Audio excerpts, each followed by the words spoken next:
വിചാരിക്കട്ടെ. ഈശോയിൽ ഏറ്റവും സ്നേഹമുള്ളവരെ, ആൻമേരി മീഡിയയുടെ മാർവാലാഹ് എന്ന യൂട്യൂബ് ചാനലിലേക്ക് നിങ്ങൾക്ക് എല്ലാവർക്കും ഈശോയുടെ നാമത്തിൽ സ്വാഗതം. എളുപ്പവഴി വചനം പഠിക്കാം കൊട്ടേഷനോടുകൂടി. ഇന്നത്തെ കൊട്ടേഷൻ 13-ാം അധ്യായം 9-ാം വാക്യമാണ്. രണ്ടും കൂടെ ചേർത്ത് 139 നമുക്ക് ഓർത്തിരിക്കാം. 139 ചാപ്റ്റർ 13 വേഴ്സ് 9. ഒരു കൊച്ചു വചനമാണ്. വെളിപാടിൻ്റെ പുസ്തകമാണ്. വെളിപാടിൻ്റെ പുസ്തകത്തിൽ നിന്നുള്ള വചനമാണിത്.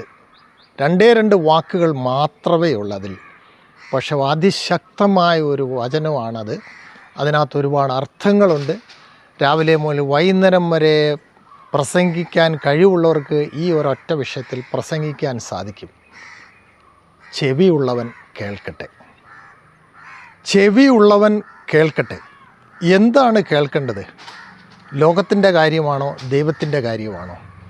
നമുക്ക് ദൈവത്തിൻ്റെ കാര്യങ്ങൾക്ക് ചെവി കൊടുക്കാം, അതനുസരിച്ച് ജീവിക്കാം. വെളിപാടിൻ്റെ പുസ്തകം 13-ാം അധ്യായം 9-ാം വാക്യം, ചെവിയുള്ളവൻ കേൾക്കട്ടെ.